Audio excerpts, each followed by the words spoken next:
Today is January 13th, 2026. This is Washing Machine Music Interview number 2. I'm here with Lou Barlow from Dinosaur Jr., Sebadoh, The Folk Implosion, and more. Hi, Lou. Hi, How are you? I'm okay. You know, I just got off of PE, so I'm feeling pretty good. okay. I appreciate You're, you getting up on this call at such an early hour. I'm my chill. I've already been up for several hours. I've got kids. I took my 9-year-old to school. I woke up at 5. I don't know, just typical. Yeah. Um, so you're mostly known as a bass player, and correct me if I'm wrong, you started playing music, like writing songs on like tape decks when you were a kid with your guitar, right? Yeah. Yep. So then how did you pick up bass? I think I was in my senior year of high school. And my first real band, Deep Wound, that I had with Jay Mascis, it was like a very fast hardcore punk rock band. We had just disbanded, and I was still in high school, and I had a friend who wanted to be there was a guy that I ate lunch with, who wanted to have a band. So me and my friend Scott, who also had played in Deep Wound, we decided to be his rhythm section. I'm like, "Well, I'll play bass." So, I played bass and Scott played drums. He actually was the bass player of Deep Wound, but he played drums. And then our friend Wayne, really funny guy with like really more into heavy metal than anything else. We formed a little band called Wayne and the Wangs, and I played bass. And then we had one show. It was at the University of Massachusetts in the sort of dining hall there, and I think Jay came. I think, and Jay was sort of at that point formulating a new idea for a band that he was gonna be the guitarist in, and, I don't know, shortly after that, I just went back. Jay and I kind of resumed our musical relationship, and I was the bass player for Dinosaur. Or we weren't Dinosaur then, but, we were called Mogo at that point, but And I read in this book came out a while ago, but was reading in Our Band Could Be Your Life, and also in the Mm. Freak Scene documentary, like one theme that I feel like that came up a lot in you sticking through with Dino in the 80s and then eventually coming back is like how like just the importance and the quality of what like Jay was doing as a writer and just like the quality and output that you were putting out together as a unit. So like compared to like Deep Wound and like the other bands that you are in and have been in, what about Dino specifically? Like what quality makes it resonate with you so much? well, Jay's a genius, he's extremely gifted. And that was apparent when I first met him. He was a drummer in the first band we had, but he was a gifted drummer, and he wrote songs for the band, and by the end we started the band Deep Wound. I was one of the primary songwriters, or I had some songs, but by the end, Jay was just had started to he began to sort of dominate the band and was writing great songs. I didn't really have a problem with it. I was like, "Hey, he's great."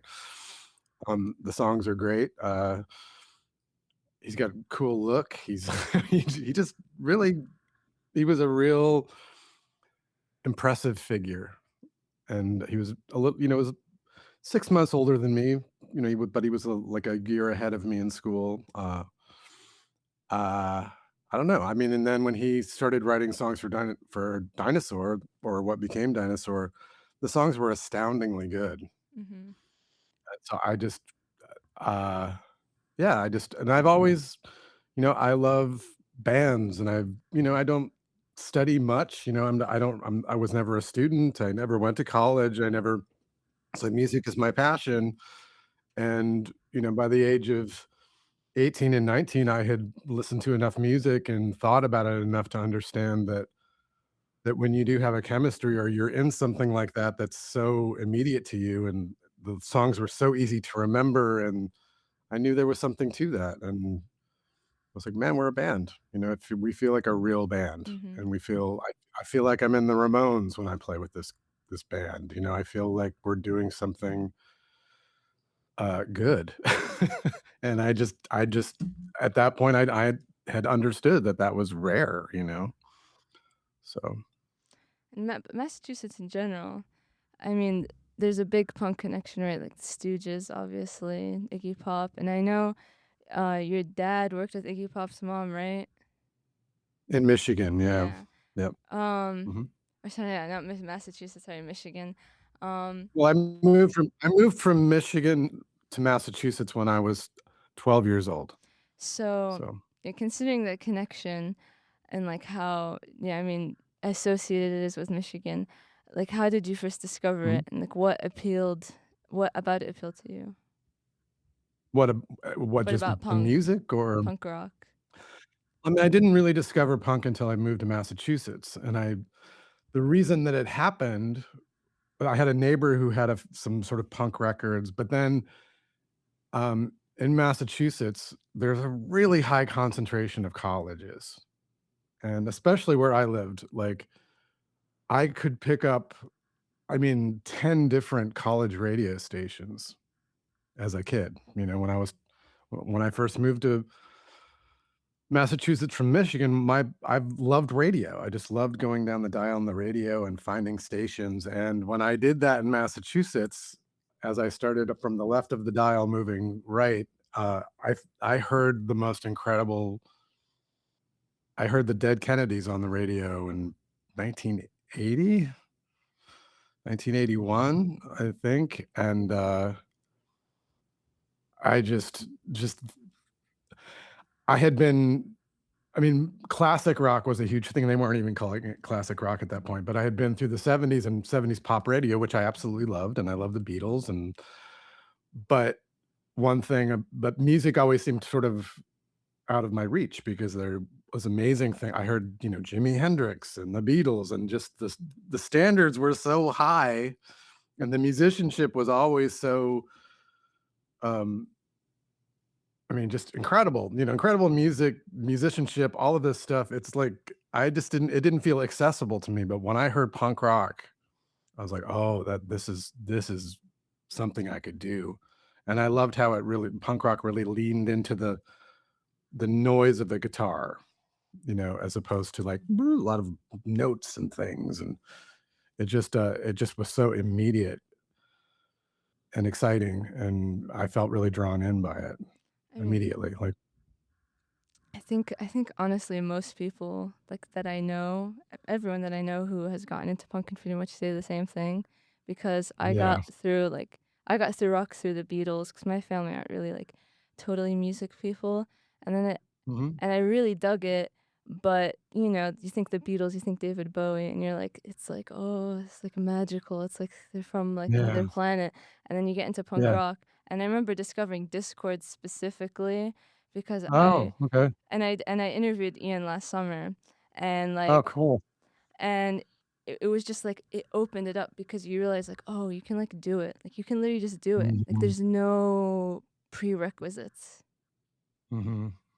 It's true.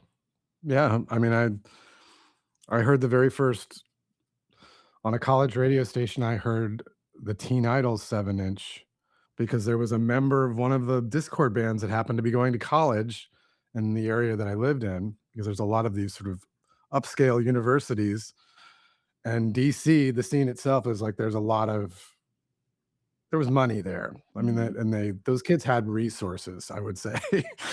But the Teen Idols record was the first Discord record, and I happened to hear it on the radio, and then I mail ordered it, and I was just caught up in Discord as it was happening, and was just waiting for each release, and I would send, cash in the mail and get the first, 10, or not 10, I don't know, maybe 7 or 8, Discord records through the mail with a little note that would say, "Thanks, Ian," it can just so I was just lucky. My proximity to, college radio, was just and it just blew my mind, and it brought me into all of it. And then, I was listening to your interview with Mark Maron last night, which is from quite a while ago, but in Yeah. this part really resonated with me. I thought it was really cool. It's when you were talking about you and Eric Gaffney when you were kids and you would go to like Bible readings and things like that.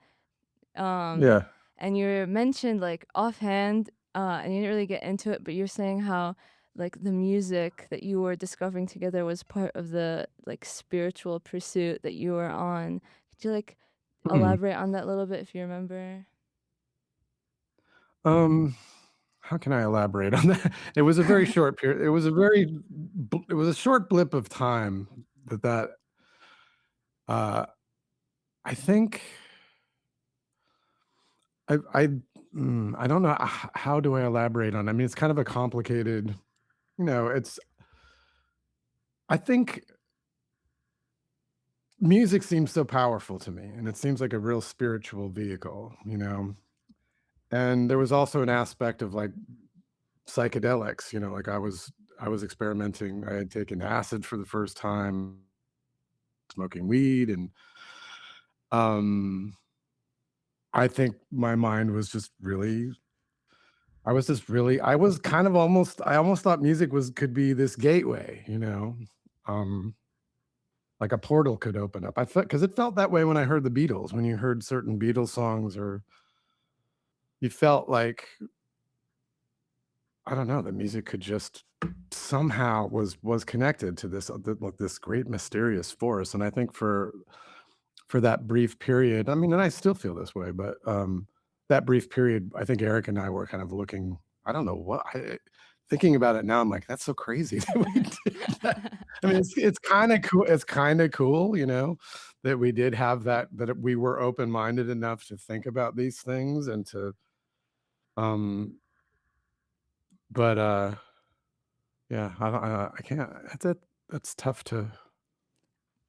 It's I tough to really for me to encapsulate. Yeah, but I also think part of it is I mean, like, I live where I live, right? And it's not Mhm, it's honestly, I'm gonna be honest, there's not really a lot going on, it's kinda boring, and I remember when I mhm, discovered first the Beatles for the first time and I got into rock and roll, and it was just like, it opened these doors of, like, what I think the art like, experiences, how the world and feelings can be articulated, and then, like, the summer I was mhm. 12, I got into Nirvana and they're still my favorite band, and that opened me to punk rock, like Sonic Youth and you guys and, Yeah, like, the Stooges yeah. and whatever, and I still think, like, when I listen to, like, In Utero or, I don't know, like, any Beatles album, or the Doors self-titled, like, you go somewhere else, like, you feel like you are it's kinda like what Nick Cave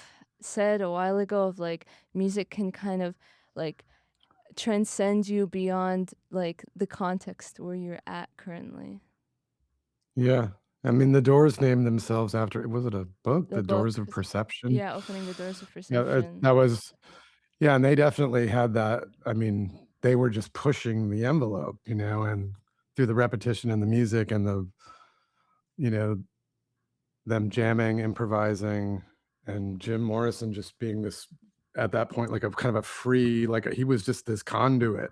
He was just kind of singing off the top of his head, going with yeah, that stuff is really that was very yeah, I think that, like, Eric and I both I always just yeah, I thought, like, maybe we can find our I can find my own way into that, you know? I don't know, just find a little doorway, find our own door. Open your own door of perception. Yeah, yeah. And, That was a really big part of my early, sort of acoustic-based stuff home recorded stuff was really based in that. I know you're a big fan of him too, but I also feel the way about Daniel Johnston. Oh, Yeah. god. Yeah, and Daniel had a real, Jesus, you know, fixation as well, and I mean, he had a devastating, LSD trip. I mean, just it blew his mind and really, really fucked with him. But, he was so sensitive, but, Oh, yeah, when I first heard the first time I heard Daniel Johnston it was the very first Dinosaur Jr. tour, and we were opening up for Sonic Youth, and I think it might have been the last night of this tour, but it was an incredible tour because they were my favorite band, and I just loved them, and talking about what they did with, guitar tunings and a lot of their they were doing a song called "Expressway to Your Skull," I think at that point, it was kind of an early version of that, which was just this incredible experience when to see it live, and but we were outside the last show we played was before the show, and they had a big boom box that they played because they were just always acquiring music. They were always shopping for records, and people were giving them cassettes. So, and they would what they would do is play the cassettes that people gave them, and they had just gotten this cassette from they had just gotten the early Daniel Johnston tapes, and I heard a song called "I'm a Baby in My Universe" coming out of Sonic Youth's, boombox. It was like twilight, I'm looking at the sky and the stars, and I'm hearing Daniel Johnston for the first time, and it felt like a transmission. It felt like this pure spiritual transmission. I was like and I was already working on my own things at that point, and it was so familiar to me sonically because he was recording on portable tape recorders, and I recognized the sound. But he was really doing I mean, like, to me, I'm like, "Oh my god, he's opened that song in particular, not that first the "Hi, How Are You" cassette is just yeah, talk about doors opening, and I mean, he was doing it in his parents' basement and playing a chord organ. All this stuff was so familiar to me because I had very similar sounds and similar ideas, but to hear him do it, I was like, "Oh god, he's really he's doing that thing that we were trying to do," I'm like, "Oh my god." Yeah. Yeah, but I mean, the incredible thing about him is like the first time I heard him, I was like in 8th grade. And the incredible thing about Daniel Johnston is that like I feel like people they either get it or they don't. Like people who like Daniel Johnston, they either like really, really love him or they just don't get it, you Mhm. know? Like I was watching a documentary about him the other day with and my mom came in and she, she listened to like Elliott Smith and like the Sex Pistols and like that kind of stuff back in the day. Mhm. And she's like, listening, trying to understand. She's like, I just don't get it. Like, I just don't get why everyone here is saying that he's so incredible. And I'm like, I don't know. I just can't explain it. He just, there's an element of the human condition that I feel like he just articulates that no one else has. I yeah, I think just in a really basic way, I think his songs are amazing. I don't as much as he could be you could kind of pigeonhole hole him as being kind of a, what do you call it? Like a outsider artist, Yeah. and he actually is as much as that is kind of, like, pushed about him, he actually wrote incredible songs with incredible lyrics and incredible melodies, and that's what gives him the staying power. Yeah. That's why, you know And then I mentioned before Elliot Smith, and that reminded me. And I know you know what's coming, but you knew him back in the day, right? You were like Yeah, friends with him, yeah. So like, how did you yeah. first meet him? Like, what about his music did you like? Um, I had heard his 2nd record, which is like the Needle in the Hay record, and that sounded extremely familiar to me. It sounded like things that I was doing at the time, but more articulated, like he was a better player, he was more tied to, like, a folk and Beatles tradition, but that record, the Needle in the Hay record is a home recorded record, but it's really great, and the songs are incredible. So when I heard that, I mean, that was when Sebadoh was kind of starting to peak in early '90s, '93, '94, and, when we always chose bands that we wanted to hear open for us, and I was like, "I want Elliott Smith to open for Sebadoh. I wanna see this guy. I wanna" and, he did, and that's when I got to know him, and then it turned out that he actually spent a few years this is kinda crazy, and he spent a few years living in Northampton, the Northampton Amherst area, which is where Dinosaur are from, and he actually went to Hampshire College at the same time that Sebadoh was playing our very first shows at Hampshire College, and Dinosaur Jr. was also playing our first shows at Hampshire College, and Elliot worked at my favorite supermarket at the time. I didn't even know that. Like, I had no idea. I didn't find that out until, like, 2 years after when we were just talking, because 'cause we'd done this tour and we didn't we did a car ride. He was traveling with his, girlfriend at the time, Joanna, but there was a really long drive. She couldn't be there for it, so Elliot and I drove together from Phoenix to San Diego, which is like about a 10-hour drive, and, we just chatted the whole time, and, yeah, I guess that's kind of where I entered, his kind of his sphere. I didn't h I mean, I didn't see him regularly necessarily, but then we ended up living a few streets away from each other in, uh, LA towards the end of his life, or at the end of his life, and we were actually getting closer around the time that he passed away, uh, but yeah, I loved the Needle in the Hay record. I guess is it self-titled? Self-titled. Yeah, I love that record. I mean, it's up my alley, as they say, because it's a Yeah. home recorded record. There's a lot of downstroking strumming, which is familiar to me, and it could be something that I had there could be something stylistically that I imparted to him, through that, like my early. Because then I also heard, and I still can't believe this, but the very first Sebadoh show was a duo show. Eric Gaffney and I played my ukulele. Eric played stripped down drums, and we did a show with Heat Miser, which was Elliot's band. Yeah. And I still to this people are like, "Oh yeah, you did that show at Hampshire with Heat Miser." And I'm like, What?" Like, I still try to, like, figure that out, like, w like, that we were sharing space, not knowing each other at such a, like, a formative period for both of us. Um, yeah, I mean, something I would love I would have loved to actually follow up with him about that, because we never got around to that. We talked about all kinds of shit, but we never talked about the real some of the, like, the kinda crazy connections that we had in the mid '80s.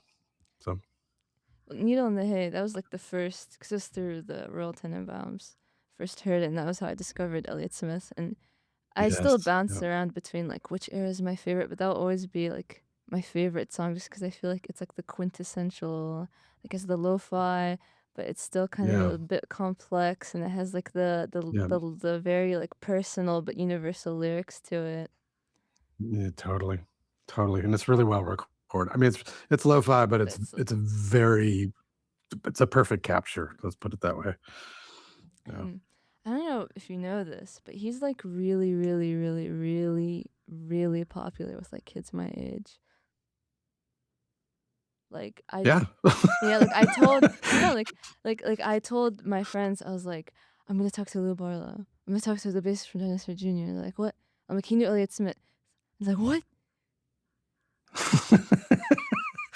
Yeah. I mean, it was the first time that he opened for us for Sebadoh, he wasn't really known, and people talked over him. He was playing solo, and people just talked through his whole sets, and I would inevitably get up after when we would start our sets. I'm like, "What's wrong with you people? You're talking over him. He's a genius." And but it was a beautiful tour, because I would watch him sound check every day, and it would be like absolutely silent, and I would just it brought me to tears a couple of times to just sit and listen to him at sound check just himself. But when I told him, I'd be like, I hate how people talk over you when you're playing, and he's like, I like it. I was like, I don't like feeling like I'm the center of attention. I don't mind it.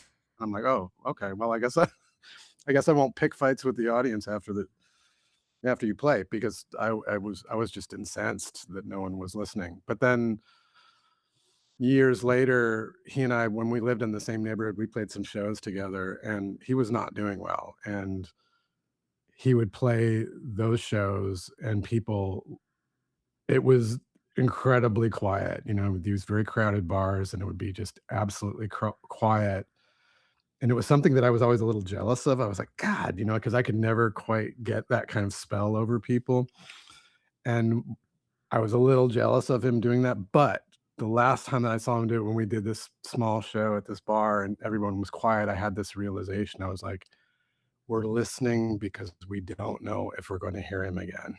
It was like a very heavy, like, I'm like, "Oh my god." Like, we're listening because we all we I just you could sense that because he was in a very at the end of his life, it was a very precarious time, and he was not doing well. So so I really that just changed my I'm like, "Geez," I felt bad that I'd even wasted any time feeling even a little bit jealous of Elliott Smith. So I was like, "Hey," now even when I play shows now, people are much quieter when I play now, and now I almost get freaked out. I'm like, "Do they think I'm gonna is this it? Is this the last time I'm gonna play for anybody? Is that why they're listening? Are they?" But it's, interesting. But so yeah, a lot of people my age, obviously, as I said, they really like him. But when I saw, cause I saw Dino last July, July 25th, last year, Oh, and I was oh, surprised. I was like fully prepared. I was like, I'm gonna be the youngest person there, whatever. There's a mm-mm. lot of kids in the crowd. Like, there's a kid behind me wearing a Stooges shirt. I'm like, okay, I don't have an original personality, I guess.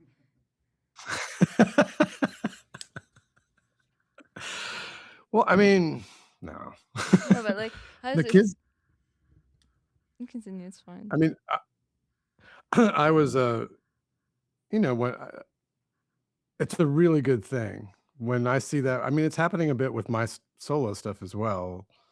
Like, I'm just seeing younger kids, and I'm like, "Oh, thank God."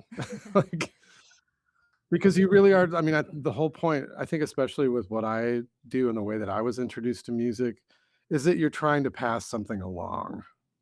It's not so much like, "Look at me." It's like, you're like it's more that you feel a part of a larger I mean, I've talked to Mike Watt about it. He had a really beautifully articulate thing about it, which was, is that you feel like you just wanna be in the river with everybody, floating down the river, And that river it's like that river of sound, and that river, that inspiration, that you just wanna be a part of that, like the bigger picture. It's not like and that's kind of something that I took away from punk rock.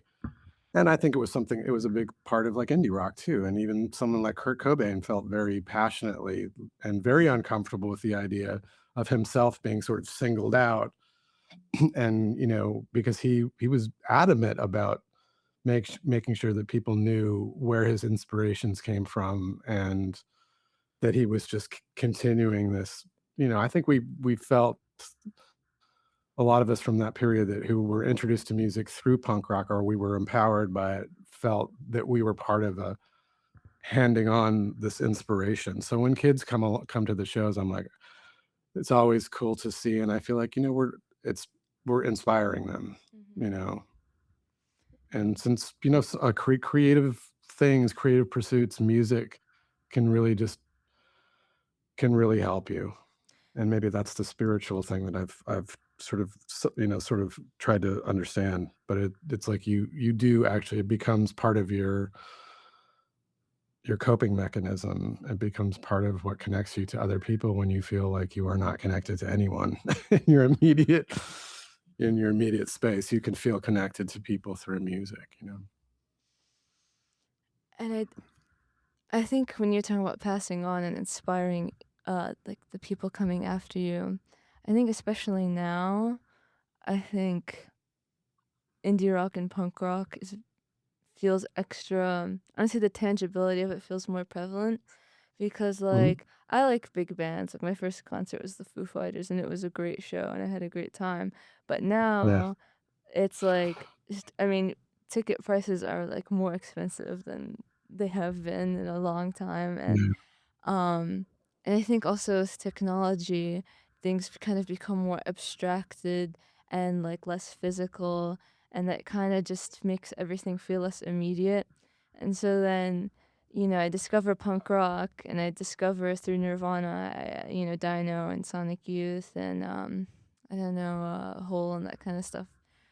The Ramones. You realize, like, first of all, oh, I don't have to spend $300 to see a band. I can go to the Dinosaur Jr. show for $50. But also, like, um, you know, things can still be like not everything. Something can matter without having to be reaching like a million people. Like it can just be Yeah. my friends in my city, Yeah. Oh, totally. Totally. Yeah. and I Yeah, think. I was not into I was not when I was a kid, I was like I was not into, like, the arenas thing and all of that, you know? I didn't I wanted the first show I actually saw like, a local bill with, like, 3 new wave and punk bands in 1980, who played, like, this little well, actually, it was a little theater that showed adult films at night, but they had a Sun they had a Sunday matinee show, and my parents dropped me off there, and I saw, like, three bands that were all local, and it was thrilling, you know? It was wonderful, and that was my experience. I didn't see an arena show until and this is not counting, like, festival shows that I played myself, but the first time that I went to an arena and saw a band was in 1999, and it was It was a Black Sabbath reunion, and that was the first time that I had ever, like because I just it never seemed attractive to me, and it still doesn't seem attractive to me. I don't I mean, I've had some cool moments of, with Dinosaur Jr. opening for Weezer or doing, but a lot of and some festival things are very similar to that, of course, but yeah, I didn't my whole beginnings of music and my all my inspiration is based on very personal, small setting, experiences with bands that with my favorite bands too, because I saw Husker Du play. There was maybe 30 of us watching Husker Du, and it was just you stood right up front, and they were at that time they were big to me. They were the best band in the world, and they were the most important band in the world, and but I saw them like in an incredibly intimate setting, so And then another artist that I mean, somewhat kind of has a connection to you that I mean, I listen to mostly older music, but, yeah, he's more contemporary, MJ Lenderman. I know you met him, and I think it was on your yeah, Substack or something where you're talking yeah, about yeah, how, like, yeah. you really liked his music and it was inspiring you to write more stuff. How did you meet him? Well, it was he the first time I heard it, he played Dinosaur did a series of shows playing, an older record, like, I think it was the Where You Been record, where we would play the whole record, and then at the end of after we would do that, then we'd have guests come on stage and play, like, old Dinosaur songs with us, and I had never heard MJ Lenderman. I was like, who is this kid? I have no idea." And he got up and he played the song "Raisins" with us, which is not an easy song to play by any like, Jay's chordal structures in that song, the song itself is very I mean, it's a brilliant song in a lot of parts, and it's just, but MJ just got up front and just played the most perfect version of it, missing nothing, which never, which it's no disrespect to any of the dozens of people that we did that with, but to have someone stand up there and seem completely at ease was with what happens. Dinosaur Jr. pushes so much sound, there's so much for him to just stand in front of that and just play, a note for note kind of like perfect version of Raisins. I was like, "Who is this kid?" Like, "Oh my god." And then I heard some of his, sort of more recent music, and the songs are great. His lyrics are awesome. It really reminds me of, like, when Pavement first came on the scene, and did I think, it was pretty much like the Slanted and Enchanted record where it was like, "Oh, wow," like Steve Malkmus's, lyrical sensibility was just so easy. There was just such a flow to it, and when I saw MJ play last year, he played actually in my town at a festival, and he was wonderful. It was, like, just really there's was such a he seemed so relaxed, and it just really struck me. And then I had a really great conversation with him after that about the minutiae, like, just bands that I did had no idea that he would have any idea about, like these kind of 90s Americana, early Americana bands, when they started calling, Ame music Americana, sort of in the wake of Uncle Tupelo and Wilco and things like that. But he knew so much about music, he was so passionate about it, we had a wonderful little conversation about a couple of really obscure bands, and he blew my mind with his knowledge of music. And I guess I'm gonna see him again, like, this coming week, 'cause Dinosaur Jr. are playing, the Wilco Festival in Mexico, and MJ's gonna be there, so One of the reasons why I like but huh? no, Oh, I okay. was gonna say I love his lyrics, actually, I Yeah. love how easy he is. I just like how much space there is, and how he just does not seem like, affected, or Yeah. it's just very very natural, I really like it. And one of the reasons why I like Dino, and one of the reasons why I like him is because, I mean, obviously there's a sensibility in the '90s that I think is coming back now of like, oh, I don't care. Caring is the worst thing that you could do. And like, like I like Cameron Winter and I like those kind of bands, but I feel like they kind of push that vibe, which I just can't really dig. And I feel like his music I really resonate with because like Wristwatch and She's Leaving You and like the whole Fireworks album is like really, really personal. Yeah. So you're saying, like, something like Cameron Winter is more that's more of a sensibility that they don't care, or what do you mean? Or it Like has more of a I don't know, like sincerity, like kind of an insincerity or more of like, you know, abstract I don't know. Like oh, I irony. see, okay. Yeah. Yeah, yeah, yeah.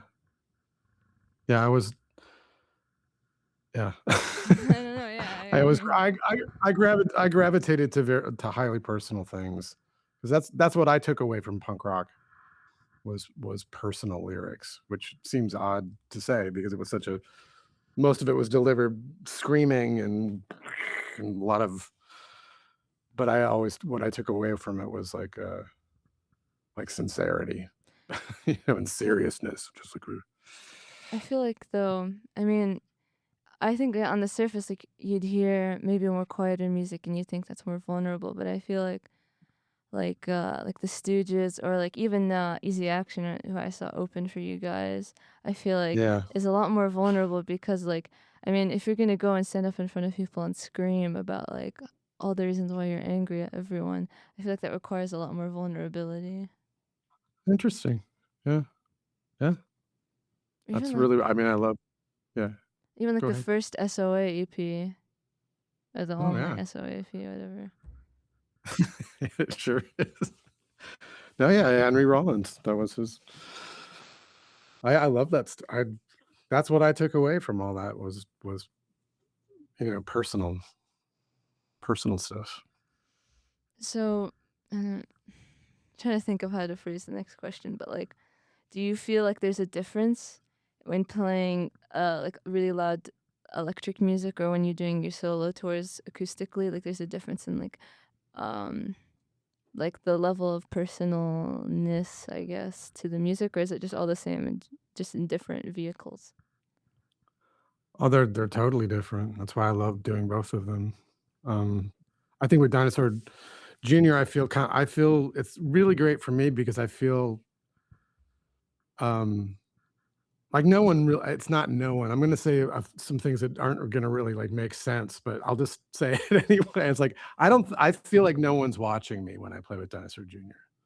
I feel And you know what I mean? I think people there are, of course, there's when I look out and when I make eye contact with people, there's always some because I was always the kid that was looking at the bass player. I was always looking at anybody but who was the leader. What you know, what I mean, I always was watching all the people in the band. So I know that there are definitely people out there who soak up, but I mean, it is Jay carries the weight of that band, and I get to just rock, like just purely rock, like just throw myself into it physically. And those songs like live in me. They just like I am so that's one I guess we sort of started the conversation with this, but I do think that Jay is an extra has an extraordinary talent for melody. And I don't think I couldn't be in a band where I played music that I didn't like and didn't connect to. Or it would be very difficult for me to play music that I didn't think was catchy. Like, I have to be totally engaged. Like, I'm not a hired hand guy. I if I don't it could be the biggest band in the world. If I don't connect with the melodies, I can't do it. But with Dinosaur, it's like it is just a absolutely full body, full brain experience. And when I'm doing it, I honest to God feel like I'm in the Ramones. I'm like, wow, I'm in the Ramones. I'm like, I'm in a really cool rock band. I feel I really live that when I do it. I feel it taps into such a primal teenage energy in me, and I feel kind of invulnerable. But when I play acoustic, it's like I'm completely vulnerable because I'm right there. And, I aim to communicate as much as possible, and I aim to play like those songs that every night, like the best versions of those songs that I can possibly play. And that that body of music that I draw from when I play acoustic, myself is like it's like 40 years deep of songs, so I'm pulling my life out and just putting it out there, and that's much more, it's it takes it takes me a show or 2 to, like, to really relax because I feel, you know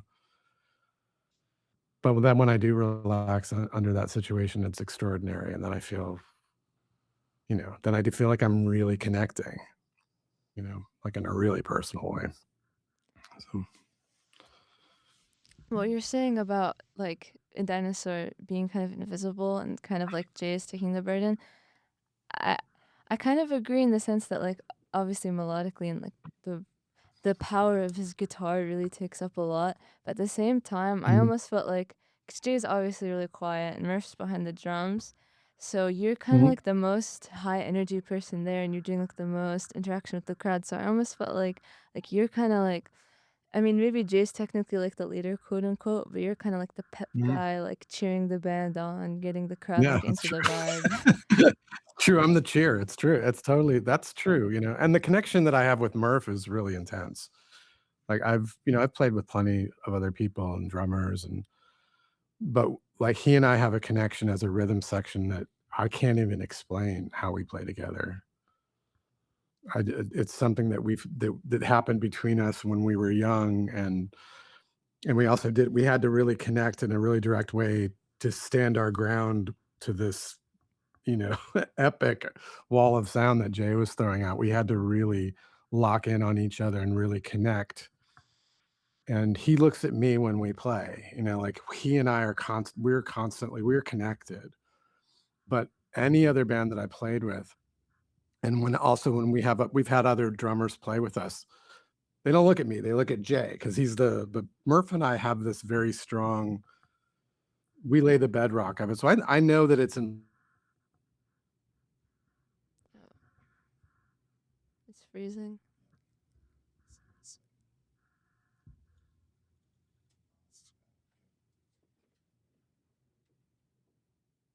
I do feel, but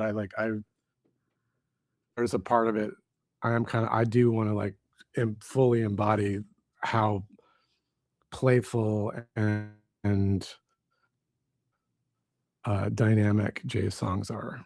You know? And then this is, like, totally, completely unrelated, but, like, outside of obviously, I'm a big fan Sure. of, like, Dino and your music, but also Raw Impressions, like, the only podcast I think I Oh, watch regularly. It's really cool. And why did you start that? oh, good.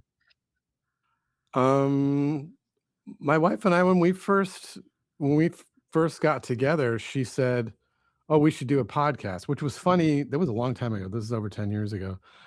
And at the same time, I knew some people in LA, like some comedians who were doing podcasts who were urging me to do them. They're like, "You gotta do a podcast and you gotta do it now." But I was like, "Oh my God, that's so much work. I can't possibly do that." Because I'm like, if I do a podcast, I'm gonna be micromanaging every fucking second of that podcast. And I'm gonna be compelled to add a lot of things to it, like music. And then I just knew I had a vision of I would make it my kind of radio show vibe. So when my wife first suggested, I'm like, I can't do that. We don't have time. I mean, we were going through this absolutely momentous change in our life. Like we were becoming connected and we had a child and I have two children from my first marriage, and it was just this incredibly complicated time. But then about 3 years ago, Ben Lee of Ben Lee fame, uh, said he was starting a podcast network and would I do a podcast? And I'm like, he asked it, I was just the right time. And I'm like, yes, I'll do that. And then I got so, and it's been 3 years now, 3 full years. And like, I really, I've put so much into it. I've learned so many songs and written songs for the podcast. I love pulling out all of my old cassettes. I love using my 4 track as flavor in it. I love using cassettes. I love using like dead media. I love the whole just trying to create like this world unto itself. And I love the way my wife speaks. I love how because she's really actually very much a natural when it comes to talking, and the flow that we have is really great. And it's just been a really cool way for us to document our lives, and for me also to document just my little how I think about music, I just I feel like it's a place where I can just show the weird connections that I make. Like I make a lot of connections. Like my musical life isn't just like bands and music, it's also like TV commercials, television theme songs, like there's and comedy, like I really love comedy. And so it's been a really it's been a really satisfying in that way, and it's kinda personal in that way. It's like, I don't even know. I'm like, it's so all over the place, and I don't repeat things like you should probably to have a successful podcast, and I don't really, like I'm kind of, like, all over the place, so we don't, I think it's hard for us to really attract people to the podcast or keep people, but thank you for saying that.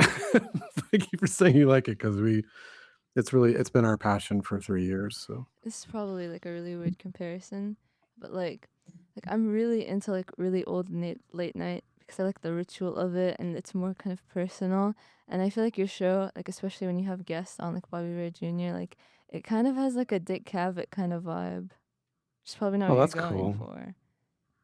Oh, no, I lo that's what I grew up that stuff was no, that was it's a huge deal. Like, I loved talk shows when I was a kid.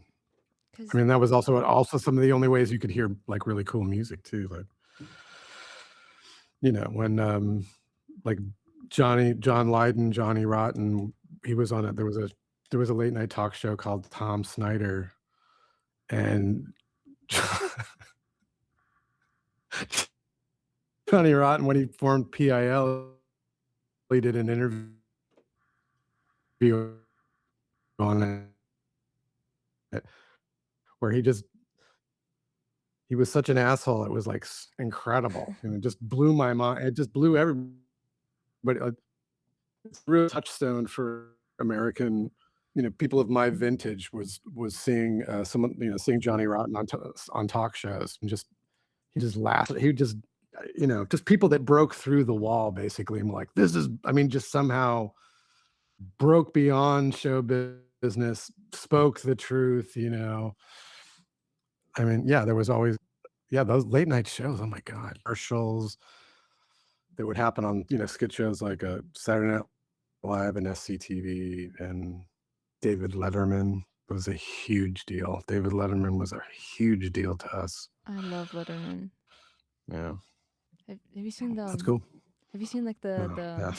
And he had cool bands. yeah, Sonic Youth, Beastie Boys, Iggy Pop? Yeah, he he had REM on their first record. He had them come on, like, they when their first 2 records came out, they made their first, like, they were so good. Like REM's first appearance on David Letterman is incredible. I mean, it's kind of a huge indie rock moment, really. Have you seen the episode? I mean, it's like iconic, but like the one with Iggy Pop where he has like the blue eyeshadow and he's talking about like living in a trailer as a kid. No. It's on YouTube. It's incredible. He also had Oh, I should um um um I can't believe I'm forgetting the name. What was the band that did Oh, Trump Mask Captain Replica? Beefheart. Yeah, he had Captain Beefheart on. Oh, yeah. I Yeah. mean, Yeah, and, like, anytime Captain Beefheart was on TV, it was a huge deal. He did one Saturday Night Live thing that, like, I mean, actually, Saturday Night Live's musical, like, when they had the B-52s on, Devo, like, God, Devo on Saturday Night Live, like, in 1978, I think, or 70, I can't it scared me so I was, like, 11, I think it was 10 or 11 when I saw it, and I'm like, it just it scared me. There was just no, it was one of the most frightening, uh, provocative, transfixing things I've ever seen. It's just incredible. And um, then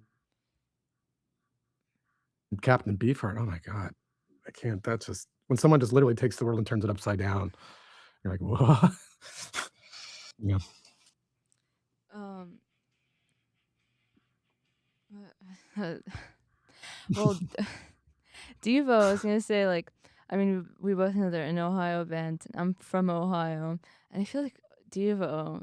I don't know. They just have like a real Ohio sensibility, Midwest sensibility, which I feel like is weird to say, but they just Where have are you that from? vibe.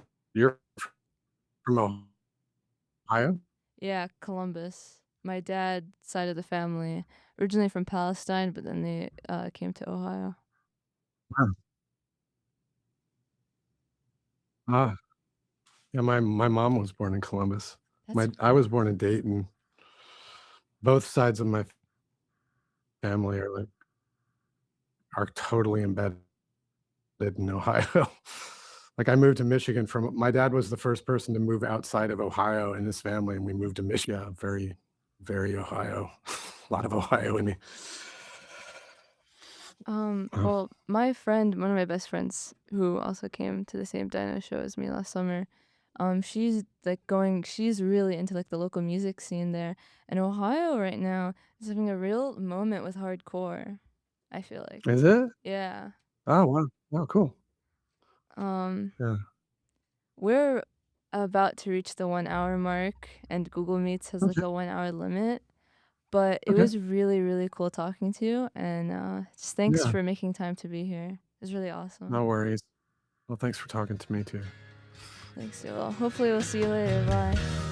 Yeah, see you.